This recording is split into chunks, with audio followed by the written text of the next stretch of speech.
Welcome to The Jewish World, the show that discusses the week's most pressing issues facing the Jewish state, the Jewish people, and the global Jewish community. Yesterday, the world commemorated International Holocaust Remembrance Day with ceremonies held in countries around the world. At Auschwitz concentration camp, Polish officials, including Polish Prime Minister Mateusz Morawiecki, and survivors marked the 74th anniversary of the camp's liberation in an annual ceremony. Ja jestem szczęśliwy, że teraz tutaj mogę oddać hołd innym, którzy nie przeżyli. I dla mnie to jest w ogóle w ten sposób radość, że mogę tu być i być. A to, co się przeżyło, to trzeba zapominać pomału, znaczy ciągle się pamięta to wszystko, ale trzeba zapominać, żeby nie mieć takiego mocnego urazu, bo to wszystko nas będzie gubić, jak my będziemy tak robili.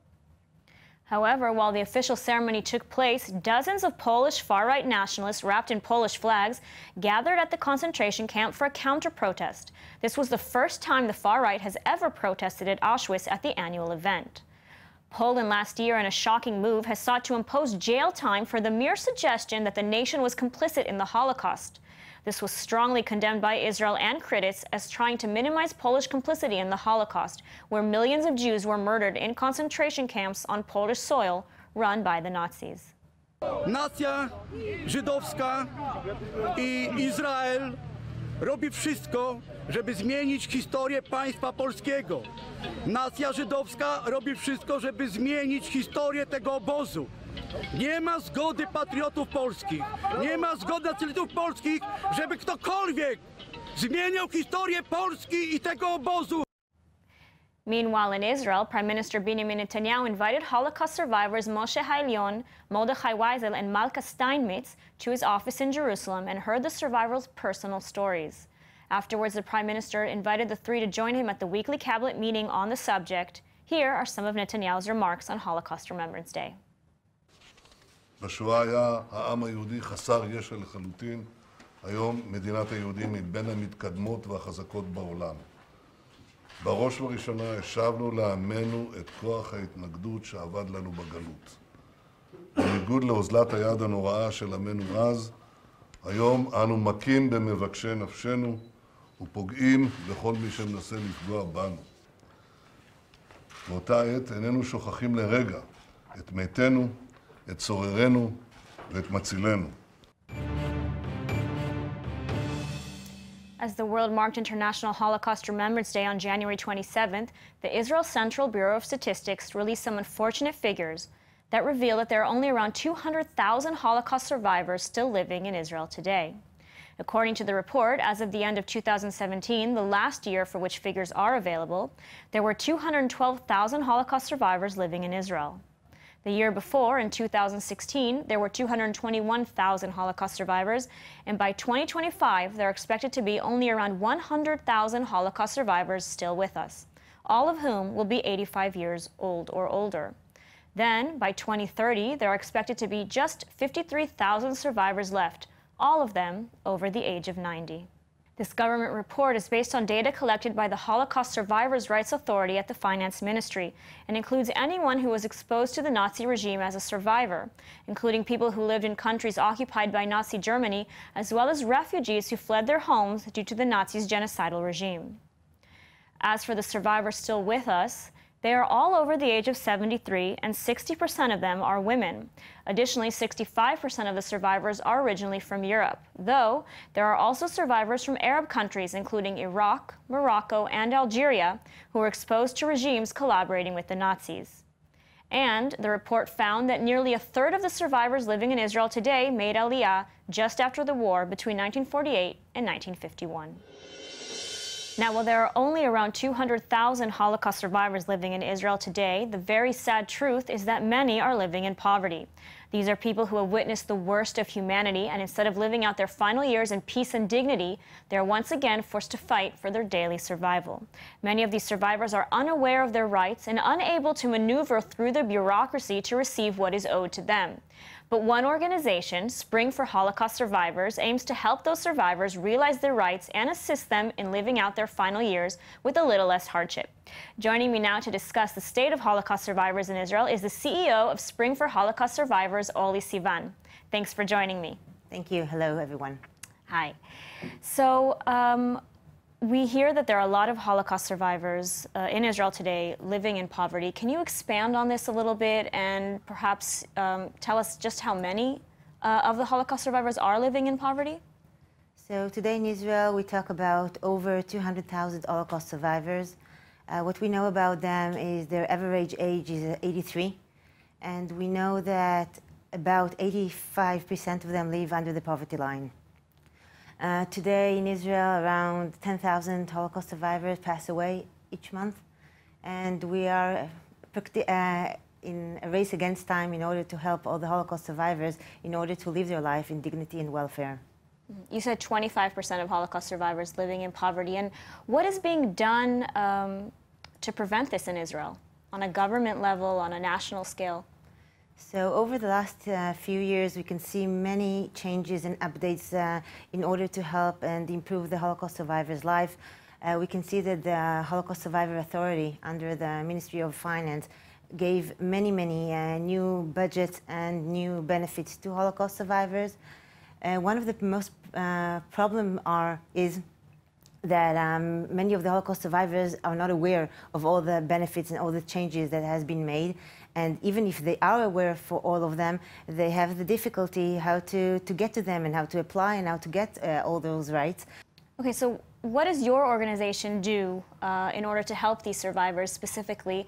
And I'm also curious, you mentioned sort of all the rights that they can get from abroad. So how do you help them in that regard? So Aviv for Holocaust Survivor was established 11 years ago in order to help Holocaust survivors to utilize their rights. All the services that we give are free of charge. Nothing Holocaust survivors, we believe, should get the rights and they don't have to pay for it. Today, the organization has a hotline that Holocaust survivors, social workers, families can call and ask all the things that they want. We have attorneys that they work at the organization, they specialize in Holocaust survivors' rights, and they give all the services and all the assistance to the Holocaust survivors. We have 19 entitlement centers, which are right centers in the community, in different municipalities all around Israel, from the north to south.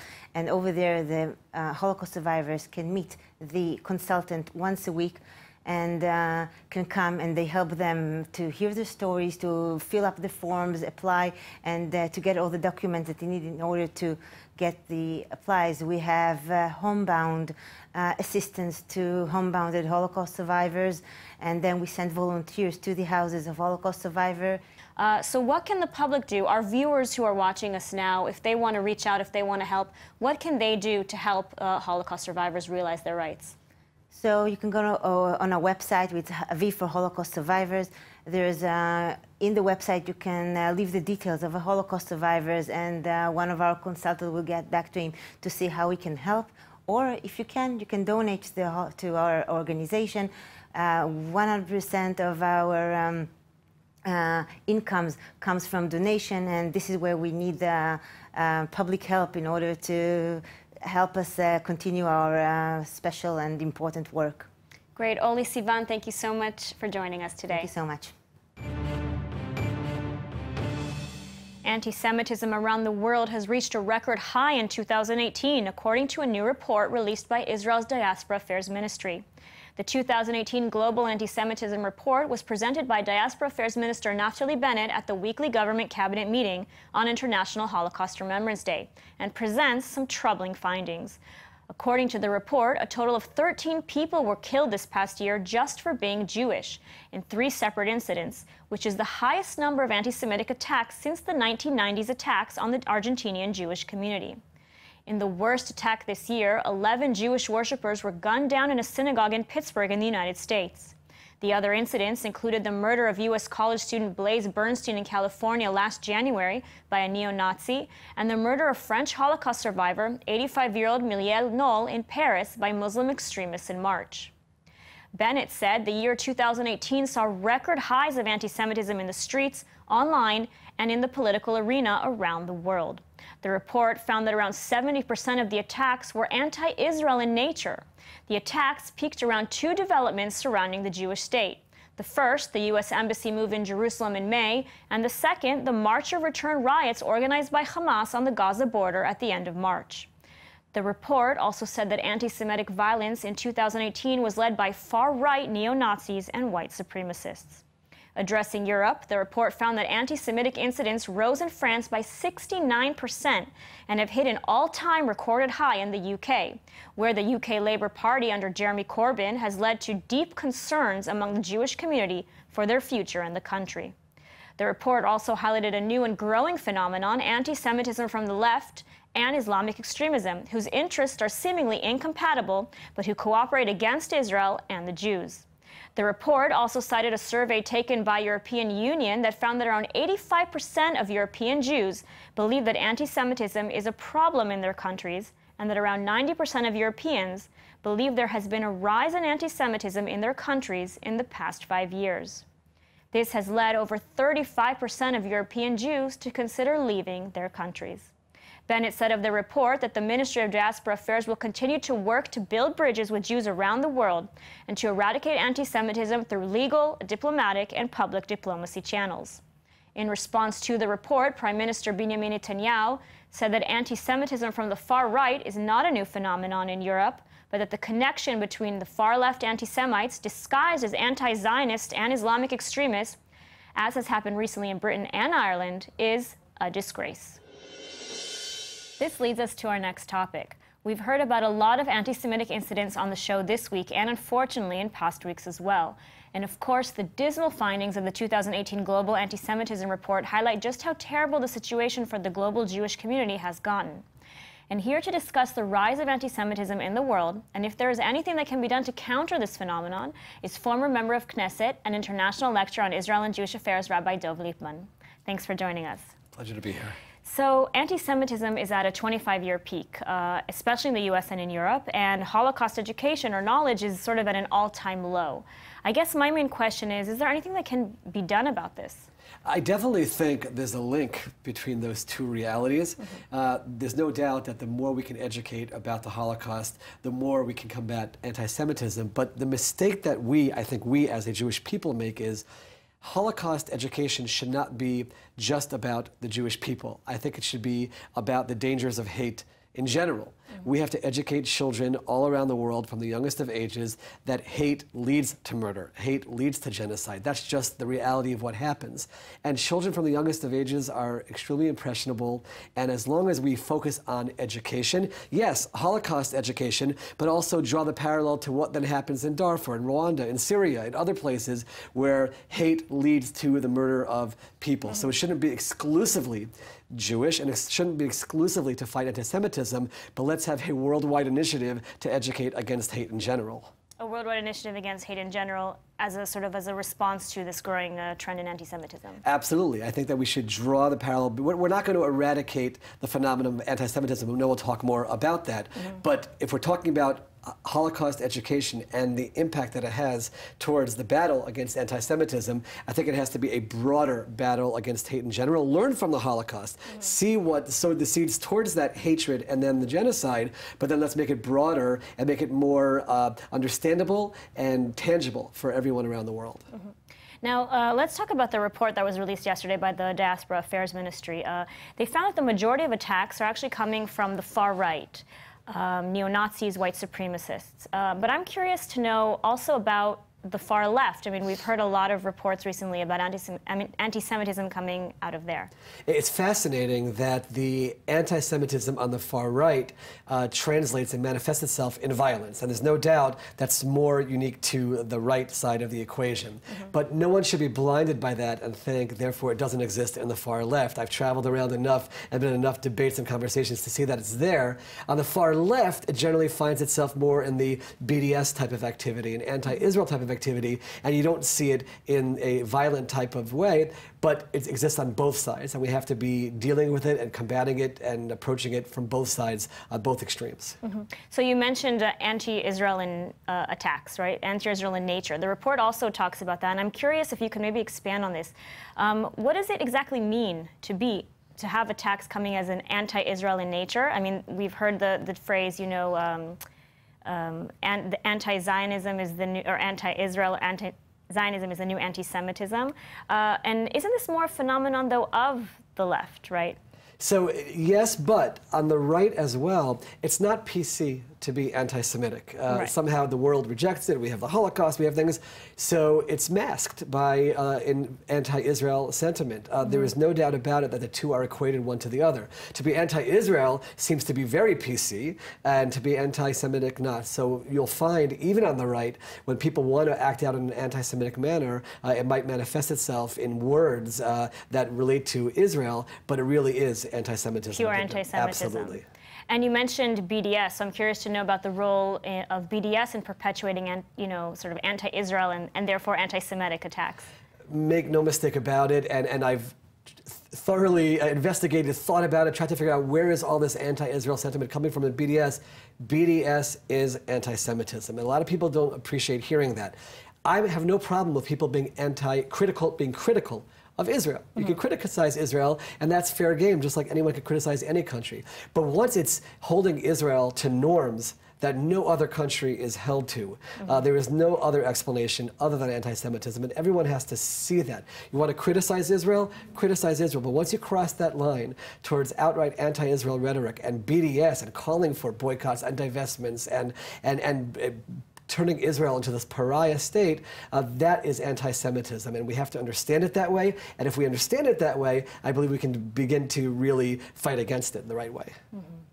Now, so with the rise of anti-Semitism, you know, in Europe and the United States, I'd like to take a closer look, sort of first at Europe. How are the European governments addressing anti-Semitism? We see that in some cases it's sort of built into the political system. So how are they addressing this issue? I think if you really look at Europe, and I've traveled to parliaments in Europe and to churches in Europe, I don't think Europe is doing a very good job in combating anti-Semitism. And you see that both on the right and the left. You'll find it in countries like Hungary and France, and where you see it in the political system itself. Yeah.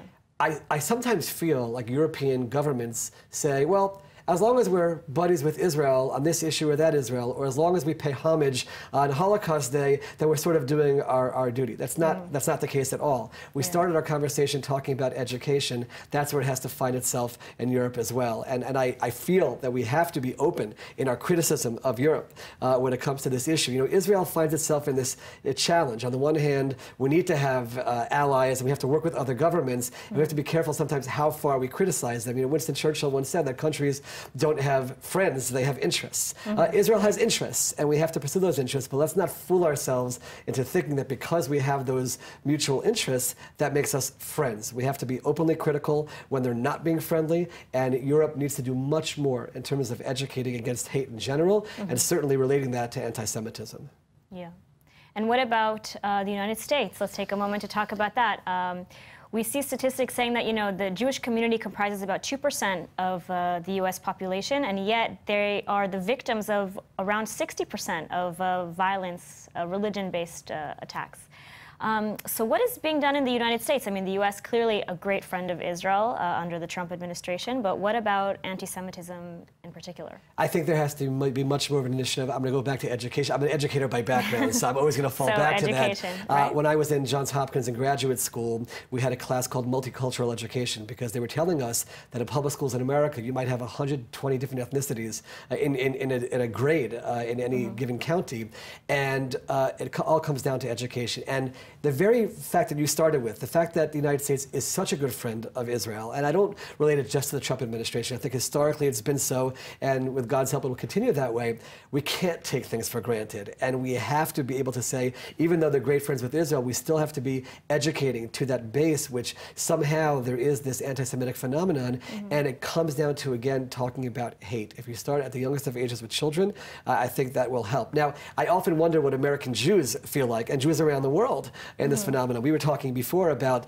this rise in European Jews who are saying that they are considering Aliyah. Right. I certainly call to Jews around the world to see this reawakening of anti-Semitism and explore making Aliyah, but not just because you're running away from something, because of the incredible opportunity we have to live in Israel.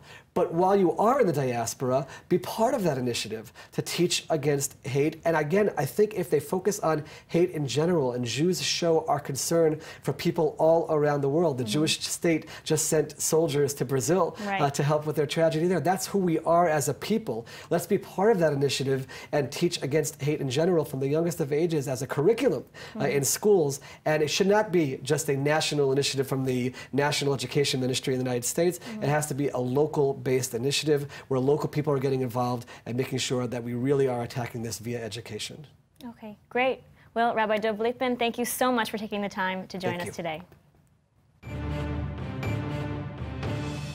Now for an update and a bit of good news.